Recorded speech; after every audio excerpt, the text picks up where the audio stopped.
그런데 성경이 어떻게 하나님의 말씀이냐? 이해가 되지 않는 분들도 있어요. 성경이 어떻게 하나님의 말씀이냐?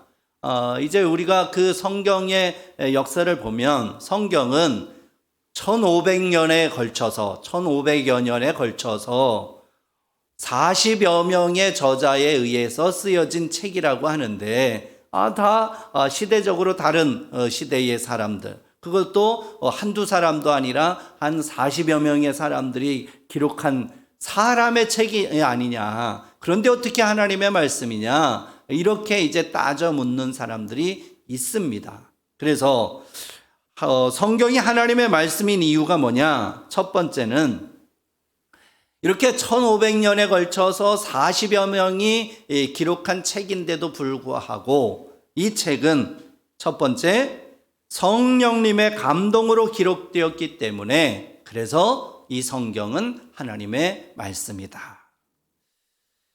성령님의 감동으로 기록된 책이에요. 그냥 이제 어느 날 갑자기 내가 오늘 책을 써야 되겠다. 뭐 소설을 쓰려고 그래도 소설 한 권을 쓰려고 그래도 몇 년 동안 그 밑작업을 하잖아요. 자료를 다 수집하고 그래서 이제 그거를 이제 나름대로 이제 쓰는 것이 소설이고 그런데 책 한 권, 글 하나 쓰더라도 굉장히 힘든데 어쨌든 이제 이렇게 쓴다고 해도 이것이 이제 자기 마음대로 쓴다고 그게 다 성경이 되고 책이 되는 게 아니라는 거예요. 오늘 말씀에도 보면 성경이 하나님의 말씀인 이유는 바로 성령님의 감동으로 된 책이기 때문에 그렇다라고 하는 것이에요. 베드로후서 1장 20절 21절입니다. 같이 읽겠습니다. 시작. 먼저 알 것은 성경의 모든 예언은 사사로이 풀 것이 아니니 예언은 언제든지 사람의 뜻으로 낸 것이 아니요 오직 성령의 감동하심을 받은 사람들이 하나님께 받아 말한 것임이라. 자, 여기 21절 마지막 부분에 보면 뭐라고 합니까? 이 성경이 어떻게 쓰여진 책이래요? 성령의 감동하심을 받은 사람들이 하나님께 받아 말한 것이다. 성령님의 감동하심을 받은 사람들이 기록한 책이 바로 성경이에요. 자기가 뭐 어느 날 갑자기 내가 오늘 써야 되겠다 그래서 쓴 책이 성경이 아니라 성령님이 감동시키셔서 그래서 기록한 책이 바로 성경이라는 거예요. 그래서 이제 이 기록한 방법에 대해서도 뭐 여러 가지 있지만은 어쨌든 성령님의 감동하심을 받은 사람들이 하나님께 받아서 쓴 책이다. 그랬기 때문에 이것은 사람의 책이 아니라 하나님의 말씀이다라고 하는 것이에요. 두 번째로 성경이 하나님의 말씀인 이유는 완전한 통일성을 가지고 있기 때문이다라고 하는 것이에요. 자, 에베소서 4장 5절 6절입니다. 에베소서 4장 5절 6절 시작. 주도 한 분이시요 믿음도 하나요 세례도 하나요 하나님도 한 분이시니 곧 만유의 아버지시라. 만유 위에 계시고 만유를 통일하시고 만유 가운데 계시도다. 아멘. 자, 이 성경이 하나님의 말씀인 이유는 이렇게 성령님의 감동하심을 받아서 기록을 했기 때문에 이 구약 39권, 신약 27권에서 총 66권이 어떤 겁니까? 통일성이 있어요. 주제가 다 똑같아요. 주제가 하나예요. 주제가 뭡니까? 바로 예수 그리스도예요. 하나님의 아들 예수 그리스도 곧 구원에 관한 그 책이 바로 성경이에요. 주제가 통일성이 있어요. 그래서 앞에서도 말씀을 드린 것처럼 1500년에 걸쳐서 40여 명이 기록한 책인데도 불구하고 주제가 하나예요. 통일성이 있어요. 그렇기 때문에 이 성경은 하나님의 말씀이라는 거예요. 그냥 사람들이 자기 마음대로 기록한 책이라면 이쪽 책 다르고 저쪽 책 다르고 창세기 다르고 요한계시록 다르고 다 다를 거예요. 주제가 서로 다를 거예요. 그러나 성령님의 감동하심을 받은 사람들이 기록한 책이기 때문에 주제가 동일한 거예요. 통일성이 있는 거예요. 그리고 성경이 하나님의 말씀인 이유는 세 번째, 시간과 공간을 초월한 모두를 위한 말씀이기 때문이다.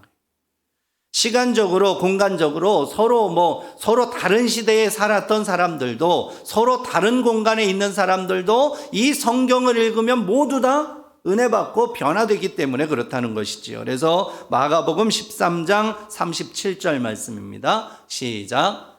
깨어 있으라. 내가 너희에게 하는 이 말은 모든 사람에게 하는 말이니라 하시니라. 자, 예수님께서 말씀하시는데 그 말씀이 예수님의 제자들을 위해서만 말씀하신 게 아니에요.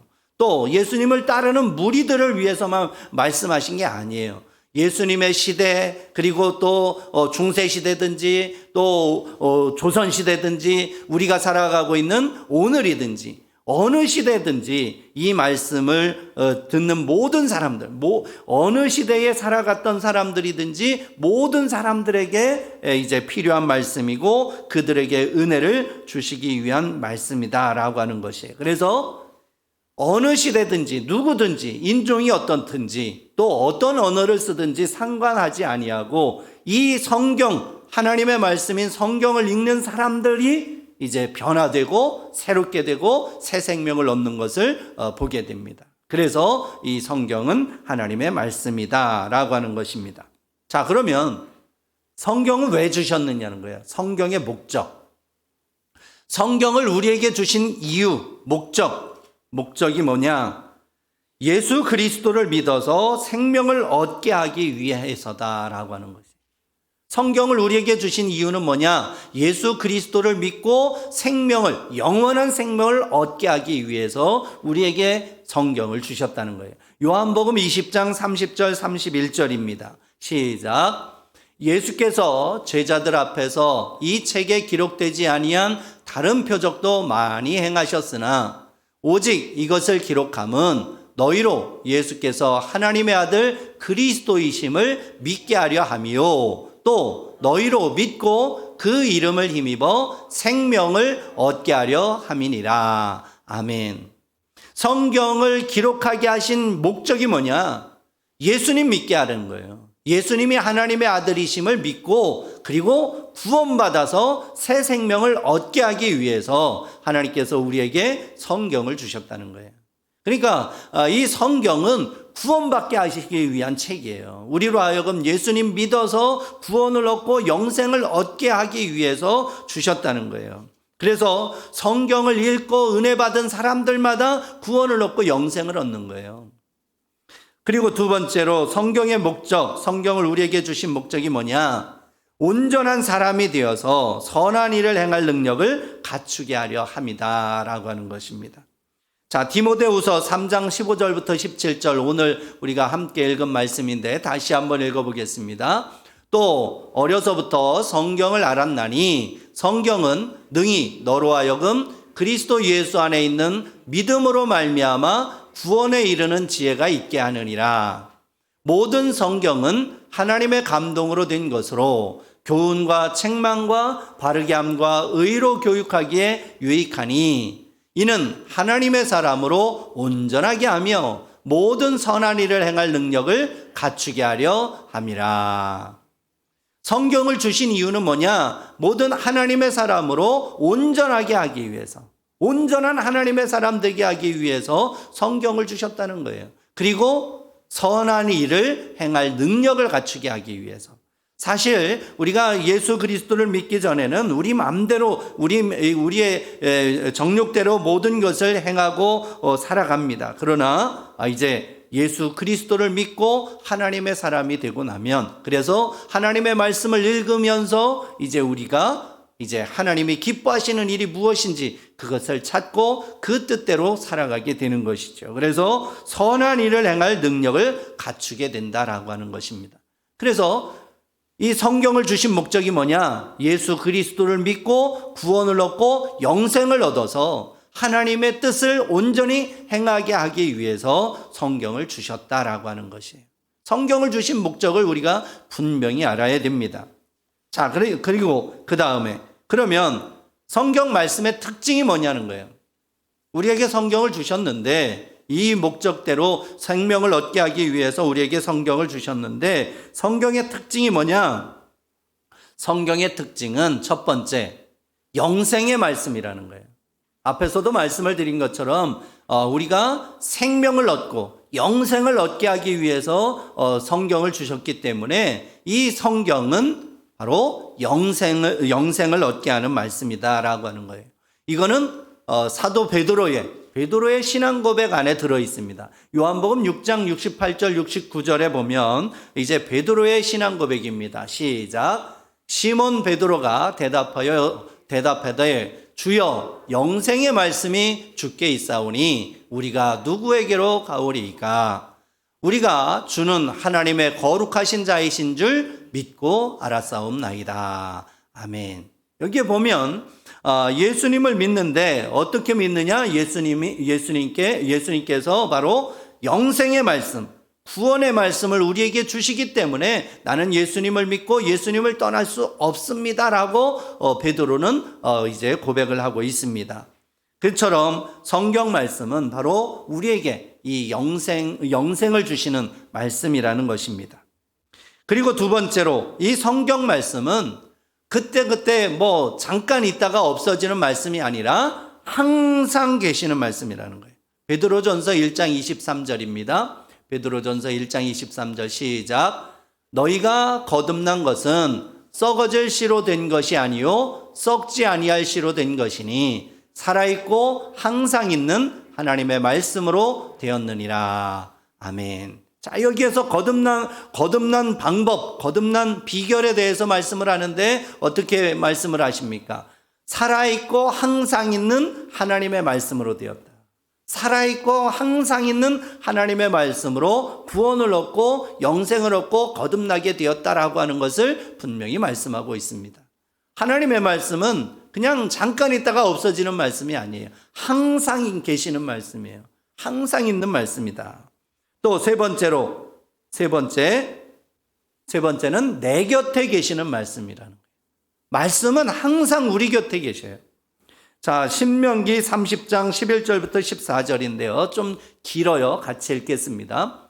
내가 오늘 네게 명령한 이 명령은 네게 어려운 것도 아니요 먼 것도 아니라 하늘에 있는 것이 아니니 네가 이르기를 누가 우리를 위하여 하늘에 올라가 그의 명령을 우리에게로 가지고 와서 우리에게 들려 행하게 하라 할 것이 아니요 이것이 바다 밖에 있는 것이 아니니 네가 이르기를 누가 우리를 위하여 바다를 건너가서 그의 명령을 우리에게로 가지고 와서 우리에게 들려 행하게 하라 할 것도 아니라 오직 그 말씀이 내게 매우 가까워서 내 입에 있으며 내 마음에 있은즉 네가 이를 행할 수 있느니라. 우리는 대개 하나님의 말씀이 나하고 아주 거리가 먼 것처럼 생각해요. 그래서 하늘에 있다고 생각을 해갖고 누가 하늘에 있는 말씀을 가지고 와서 나에게 줄까? 또 먼 바다에 있는 것처럼 생각해서 먼 바다에 있는 말씀을 누가 가져다 줄까? 우리가 그렇게 하면서 이제 말씀을 이제 멀리 있는 말씀으로 생각을 하는데 뭐라고 합니까? 모세가 하나님의 말씀은 항상 우리 곁에 있다는 거예요. 내 입에 있으며 내 마음에 있은즉 내가 이를 행할 수 있느니라. 우리에 가깝게 있다는 거예요. 항상 우리 곁에 계시는 말씀이에요. 그래서 이제 이 말씀이 항상 우리 곁에 있다고 하는 것을 말씀하고 있습니다. 그래서 항상 계시고 우리 곁에 있는 그 말씀이기 때문에 이 말씀을 읽는 순간 변화가 일어난다는 것이죠. 네 번째 성경 말씀의 특징은 뭐냐 하면 소멸되지 않고 흥왕하여 세력을 확장하는 말씀이다.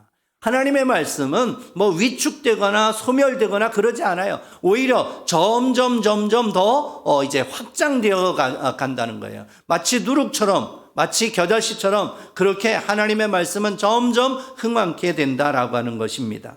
그래서 사도행전 19장 20절입니다. 사도행전 19장 20절 시작. 이와 같이 주의 말씀이 힘이 있어 흥왕하여 세력을 얻으니라. 자, 여기에 분명히 말씀하죠. 주의 말씀이 힘이 있어 흥왕하여 세력을 얻으니라. 하나님의 말씀은 계속해서 번성해 나가는 거예요. 계속해서 흥왕케 되는 것입니다. 그래서 그 말씀을 우리가 항상 이제 들어야 되고 읽어야 된다라고 하는 것입니다. 그리고 이 성경 말씀의 특징 다섯 번째는 이 말씀은 참된 말씀이다. 거짓부렁이 아니라는 거예요. 참된 말씀이다. 사무엘하 7장 28절에 기록되어 있습니다. 시작. 주 여호와여 오직 주는 하나님이시며 주의 말씀들이 참되시니이다. 주께서 이 좋은 것을 주의 종에게 말씀하셨사오니. 여기에 주의 말씀들이 참이십니다. 하나님의 말씀이 참되시다고 하는 것을 분명히 말씀하고 있어요. 그래서 이 참된 하나님의 말씀을 들을 때에 변화가 일어나는 것이지요. 그리고 이 하나님의 말씀의 특징은 뭐냐? 거울과 같은 역할을 한다는 거예요. 우리의 실상을 보여주는 거울과 같은 말씀이 바로 성경 말씀이다 하는 것입니다. 히브리서 4장 12절 13절입니다. 시작. 하나님의 말씀은 살아있고 활력이 있어 좌우의 날선 어떤 검보다도 예리하여 혼과 영과 및 관절과 골수를 찔러 쪼개기까지 하며 또 마음의 생각과 뜻을 판단하나니 지으신 것이 하나도 그 앞에 나타나지 않음이 없고 우리의 결산을 받으실 이의 눈앞에 만물이 벌거벗은 것 같이 드러나느니라. 하나님의 말씀 앞에서는 숨길 게 없는 거예요. 우리 거울에 비친 내 자신 내 모습을 그대로 볼 수가 있잖아요. 그와 같이 성경 말씀은 거울과 같은 역할을 한다는 것이죠. 나의 죄악된 모습, 나의 오염된 모습, 나의 부끄러운 모습들을 그대로 다 비춰준다는 것이죠. 그래서 우리가 그 말씀을 들을 때에 회개하게 되고 하나님 앞에 통회하고 자복하고 나아가는 것입니다. 그래서 성경 말씀은 이처럼 영생의 말씀이요, 또 항상 계시는 말씀이고 내 곁에 계시는 말씀이고 소멸되지 않고 흥왕하여 세력을 확장하는 말씀이며 참된 말씀이고 그리고 우리의 실상을 보여주는 거울과 같은 말씀이다라고 하는 것입니다. 그 다음에 이제 네 번째, 그러면 성경 말씀의 능력이 있어요. 말씀의 능력입니다. 말씀의 능력. 하나님의 말씀은 능력이 있어요. 어떤 능력이 있느냐? 첫 번째, 부르시는 능력이 있어요. 부르시는 능력. 바로 제자들을 부르실 때에 그 능력이 나타나는 것이죠. 마태복음 4장 18절부터 22절입니다. 시작. 갈릴리 해변에 다니시다가 두 형제 곧 베드로라 하는 시몬과 그의 형제 안드레가 바다에 금을 던지는 것을 보시니 그들은 어부라. 말씀하시되 나를 따라오라. 내가 너희를 사람을 낚는 어부가 되게 하리라 하시니 그들이 곧 그물을 버려두고 예수를 따르니라. 거기서 더 가시다가 다른 두 형제 곧 세베대의 아들 야고보와 그의 형제 요한이 그의 아버지 세베대와 함께 배에서 그물 깁는 것을 보시고 부르시니 그들이 곧 배와 아버지를 버려두고 예수를 따르니라. 아멘. 자, 예수님께서 부르실 때에 그럴 때에 그들이 자신들의 생업을 내던지고 예수님을 따라갔다라고 하는 것입니다. 하나님의 말씀은 부르심의 능력이 있어요. 목회자가 된 사람들 다 물어보세요. 다 하나님의 말씀을 통해서 하나님의 부르심의 확신을 가지고 이제 주님을 따르게 되었다고 하지 않습니까? 우리도 예수 그리스도를 믿고 하나님의 자녀가 된 것도 마찬가지예요. 우리가 내가 되고 싶어서 된 게 아니라 하나님께서 말씀을 통해서 내게 은혜를 주셨기 때문에 우리가 하나님 앞에 나올 수 있었던 것이죠. 말씀은 이렇게 부르시는 능력이 있어요. 두 번째, 치유하시는 능력이 있습니다. 하나님의 말씀은 치유하는 능력이 있어요. 마가복음 1장 40절부터 42절입니다. 시작. 한 나병 환자가 예수께 와서 꿇어 엎드려 간구하여 이르되 원하시면 저를 깨끗하게 하실 수 있나이다. 예수께서 불쌍히 여기사 손을 내밀어 그에게 대시며 이르시되 내가 원하노니 깨끗함을 받으라 하시니 곧 나병이 그 사람에게서 떠나가고 깨끗하여진지라. 아멘. 예수님께서 예수님의 말씀이 능력이 있어서 예수님께서 말씀하시자마자 그야말로 치료의 방법이 없는 불치병인 이 나병이 깨끗하여졌다라고 하는 것이. 하나님의 말씀은 이렇게 능력이 있어요. 그래서 이제 하나님의 말씀을 통해서 은혜를 받고 치유함을 받은 사람들이 많이 있어요.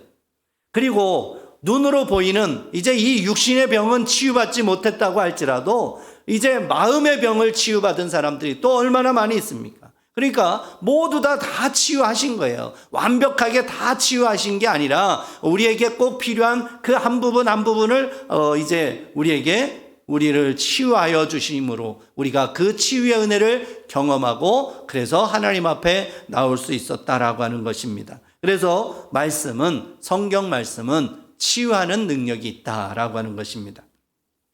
또 세 번째로 변화시키는 능력이 있습니다. 하나님의 말씀은 변화시키는 능력이 있습니다.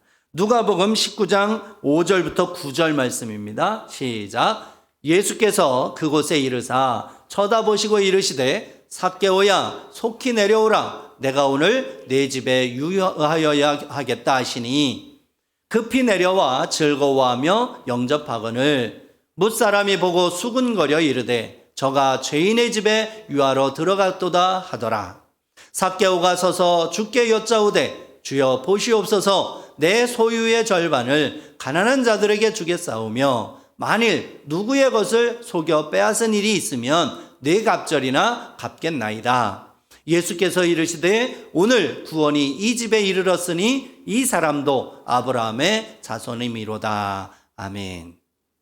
자, 이 삭개오 우리가 잘 알죠. 오로지 돈이 그 인생의 목표였던 사람이에요. 그런데 예수님을 만나고 예수님의 말씀을 듣고 그가 변화가 일어나서 어떻게 합니까? 그 돈을 절반을 뚝 떼서 가난한 사람들에게 주고 그리고 자기가 이제 부당이득을 취한 것에 대해서는 4배로 갚겠나이다. 그러면서 예수님을 따르기로 작정하지 않습니까? 이것이 바로 변화가 일어나는 거예요. 하나님의 말씀을 읽을 때에 하나님의 말씀을 들을 때에 변화가 일어납니다. 그리고 네 번째로 성경 말씀의 능력, 격려하시는 능력이 있어요.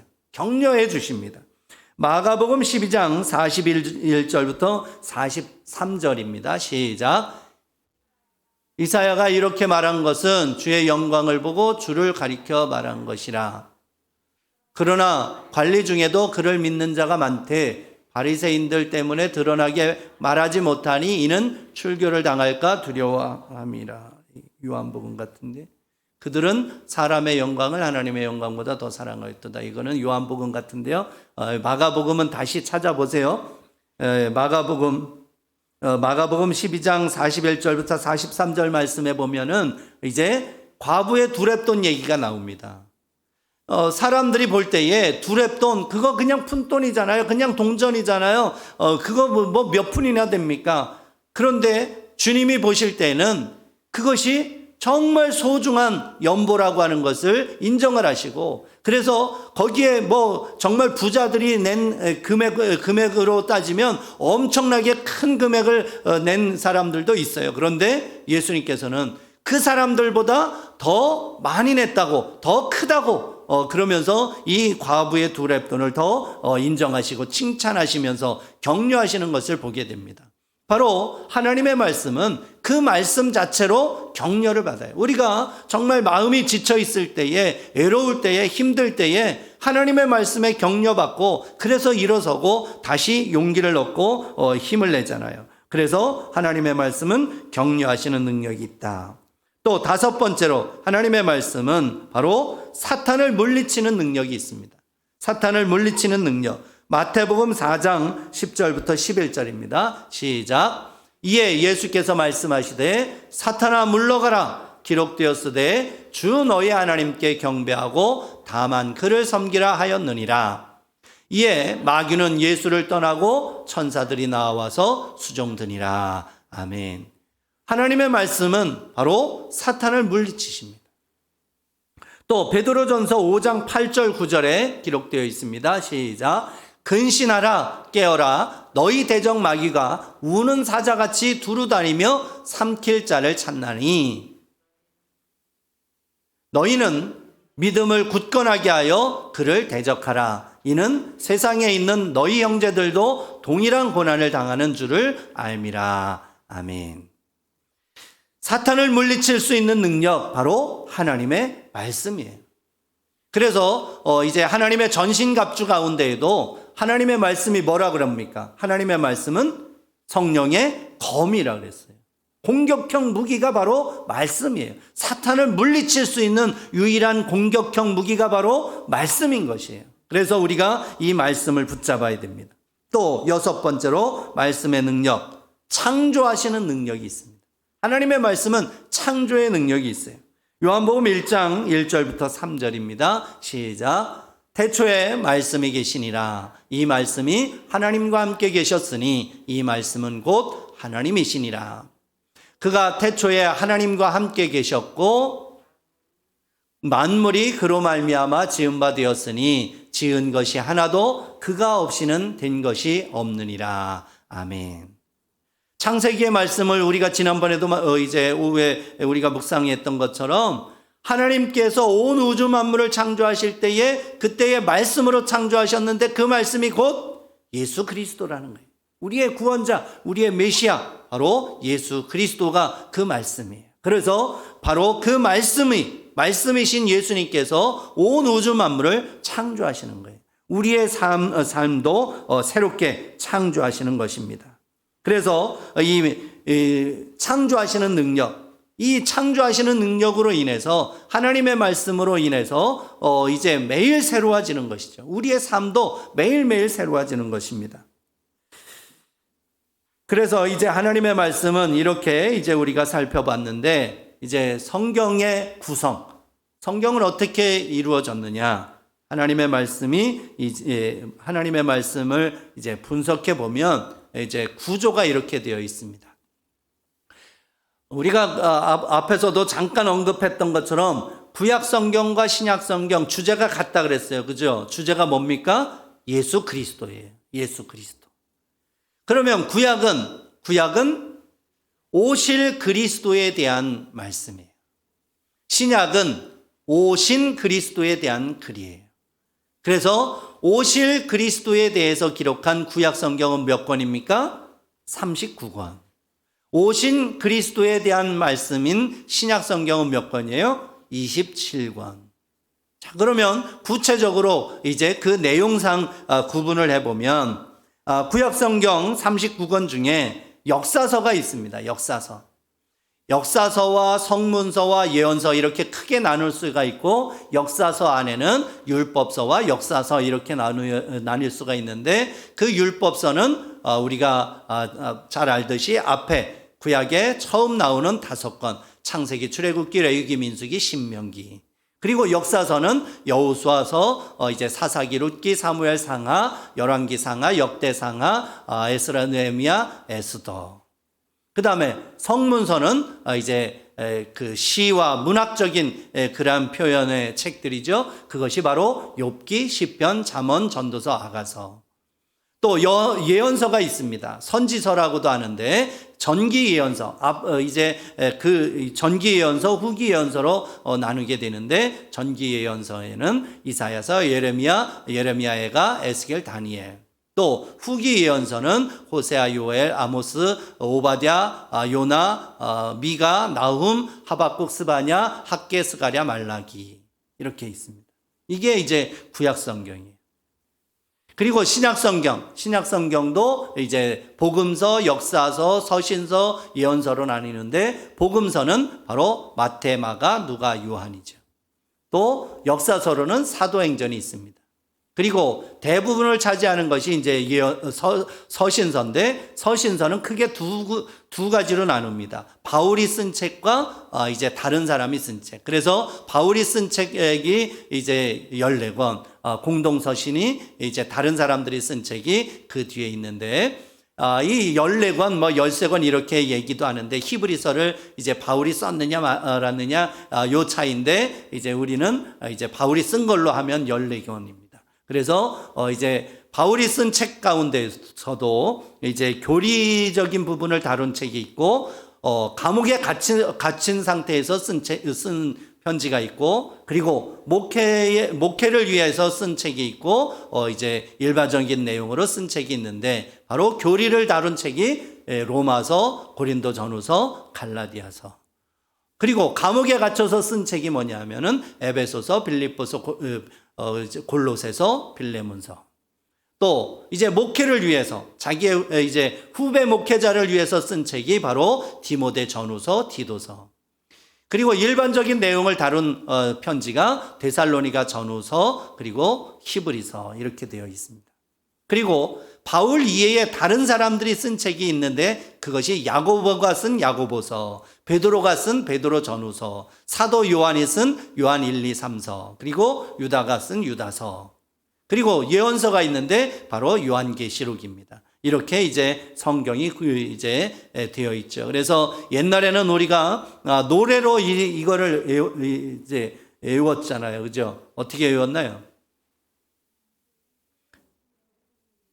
민수기, 신명기, 여호수아 이렇게 쫙 했어요. 근데 뭐 그거를 그게 뭐 일본 시대에 뭐 무슨 진군가다 그래가지고 이제 또 곡조를 좀 다르게 붙인 게 있는데, 우리는 어려서부터 이게 딱 이제 각인이 되어 갖고 그건 아무리 배우려고 해도 안 외워져요. 그죠? 이게 안 외워져요. 어쨌든 우리가 이제 그 창세기부터 요한계시록까지 요거 이제 순서도 알고 어떻게 구분이 되었다는 것도 알고 이렇게 하면 좋겠습니다. 그래서 이제 처음 교회 다니는 사람들, 또 신앙생활을 쉬다가 이제 교회를 다니기 시작하는 사람들, 이런 분들에게 이제 이렇게 성경에 대해서 우리가 잘 안내해 주면 그러면 좋겠습니다.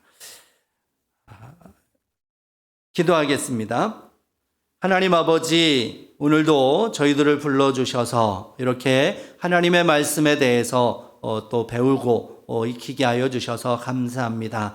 하나님의 말씀의 능력을 저희가 먼저 깨닫고 체험하게 하시고 그 말씀의 능력으로 새로워지게 하시고, 또 함께 우리가 우리의 구역 식구들과 나눌 때에도 그러한 역사가 일어나서 우리 모든 하나님의 백성들이 하나님의 말씀으로 말미암아 새로워지는 역사가 있게 하여 주옵소서. 예수님의 이름으로 기도드립니다. 아멘. 주님이 가르쳐 주신 기도드립니다.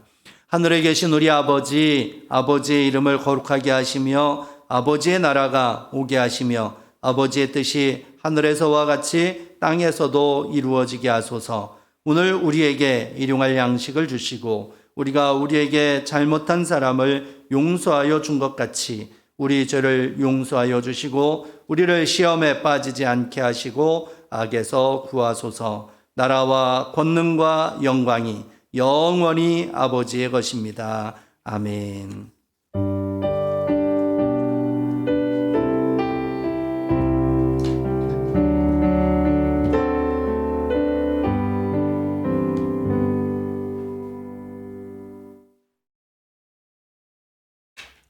네, 이제 구역장님들 출석을 부르도록 하겠습니다. 정점자 권사님, 접속이 안 됐네요. 최연순 권사님 오셨고요. 문정인 권사님 오셨고요. 이금남 권사님 오셨고요. 이은숙 권사님 오셨고요. 박보인 권사님 오셨고요. 조선인 권사님 접속하셨네요. 김영욱 권사님 접속하셨고요. 또 정경돌 권사님 접속하셨습니다. 김혜숙 권사님 접속하셨고, 또 반경숙 권사님 오셨고, 김예원 집사님 좀 전에 화면이 떴는데 어디 갔나요? 얼굴 보여줬는데, 네, 얼굴 보여졌습니다. 손도 흔들었습니다. 네, 신미숙 권사님 못 들어오셨고요. 홍희진 장로님, 김창수 장로님 접속하셨고요. 네, 감사합니다. 목례를 하셨습니다. 그리고 송정렬 집사님, 고창도 집사님 못 오셨고, 강영재 집사님 접속하셨습니다. 네.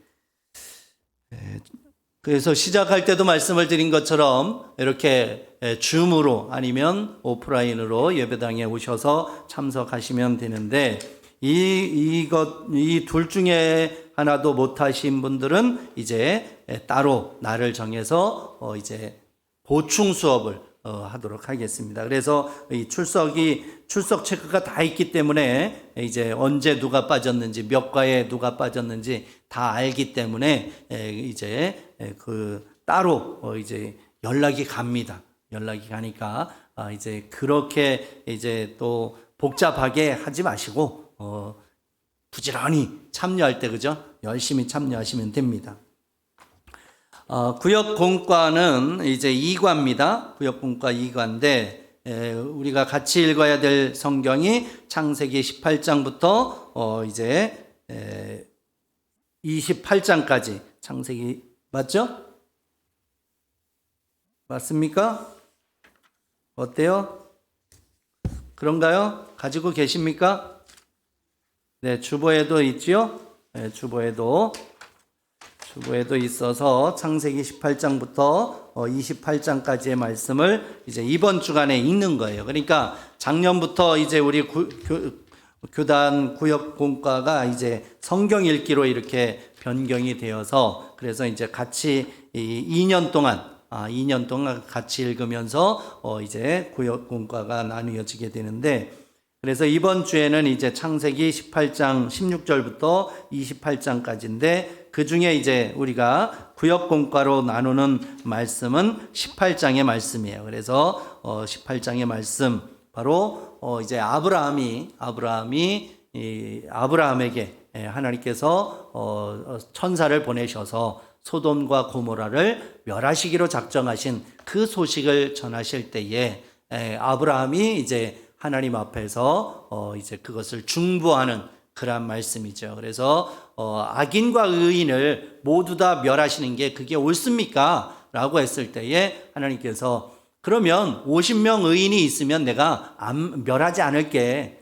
그렇다면 50명도 안 된다는 얘기죠. 그래서 아브라함이 45명, 40명, 30명, 20명, 10명으로 내려가다가 결국에는 10명만 있어도 내가 멸하지 않을게. 결국에는 10명도 없다는 말씀이시죠. 그래서 결국 이제 이 소돔과 고모라가 멸망하게 되었다는 얘기인데, 그 말씀을 받으면서 이제 아브라함이 하나님 앞에 이 소돔과 고모라 사람들을 위해서 중보하는 그런 말씀이 이제 우리가 나눌 이제 구역공과의 내용입니다. 그래서 하나님께서는 아브라함을 특별히 부르셔서 이제 일하시는 것처럼 언제나 어느 시대에든지 하나님께서는 하나님의 사람들을 부르셔서 일하신다라고 하는 것입니다. 그러니까 이제 나를 통해서도 하나님은 오늘도 일하신다는 것을 우리가 기억해야 된다라고 하는 것이죠. 그리고 이제 또 두 번째로 의인들을 위해서 용서하신다라고 하는 것입니다. 그래서 이제 분명히 이제 그 의인이 있는가, 그 의인을 위해서 하나님께서는 용서하실 것인데 그 일을 위해서 이제 아브라함이 기도하는 그러한 내용들을 우리가 보게 되는데, 이 말씀을 통해서 우리가 묵상할 것은 또 나눌 것은 정말 중보 기도를 하느냐 하는 거예요. 그러니까 우리가 기도를 할 때 나를 위해서만 기도하고 나의 기도 제목만 내놓고 나의 가정 이제 나 중심적으로만 기도하고 있지는 않느냐. 그러니까 우리의 기도를 지경을 넓혀야 된다는 거예요. 우리의 이웃 그리고 구원 이제 교회의 역사 나라 민족 세계 이거를 품고 우리가 기도를 해야 되겠다라고 하는 것입니다. 그래서 이제 우리가 중보하면서 기도해야 된다라고 하는 것이고, 우리가 같이 그래서 함께 그렇게 기도의 지경을 넓혀가면서 함께 기도하자 하는 것입니다. 그래서 아브라함과 같은 중보자가 됐을 때 우리가 얻는 유익이 뭐냐? 바로 아브라함이 여러 민족의 아버지가 되었듯이 교회의 영향력이 확장된다. 그러니까 우리가 이렇게 중보하며 기도해야 된다라고 하는 것입니다. 오늘 이제 이 말씀을 이제 준비하고 그러면서 이제 계속해서 제 마음 속에 부담감처럼 이제까지 왔던 것이 뭐냐면, 우리 교회 안에도 뭐가 있었습니까? 중보기도 팀이 있었어요, 그죠? 중보기도 팀이 있었는데 그 중보기도 팀이 이제 지금 마음속에는 중보기도 하시지만 우리가 팀으로 이제 이렇게 활동하는 게 없기 때문에 이것을 다시 회복해야 되겠다라고 하는 그런 마음이 들었어요. 그래서 이제 중보기도 하는 그 중보기도자 정말 이제 교회를 위해서 또 우리 성도들의 그 간절한 기도의 제목들 정말 이거는 누구에게도 말하지 아니하고 오직 하나님께만 아뢰 그러한 기도자, 그러한 분들을 이제 몇 명이 됐든지 이제 함께 이제 모집을 해서 같이 기도하는 일을 해야 되겠다, 그런 마음을 갖게 되었습니다. 그래서 조만간에 이제 이 중보 기도자를 이제 찾습니다, 모집합니다, 다시 회복합니다 라고 할 때에 마음에 감동이 되시는 분들 이제 주저하지 마시고 이제 빼지 마시고 즉시 응답하셔서 함께 기도했으면 좋겠습니다. 줌으로 들으신 분들도 아시겠죠? 네, 끄덕끄덕. 네, 감사합니다. 네, 오늘은 그러면 여기까지 하도록 하겠습니다. 오늘도 이제 늦은 시간까지 함께 해주셔서 감사합니다. 오늘 밤도 평안한 밤이 되시기를 바랍니다. 감사합니다.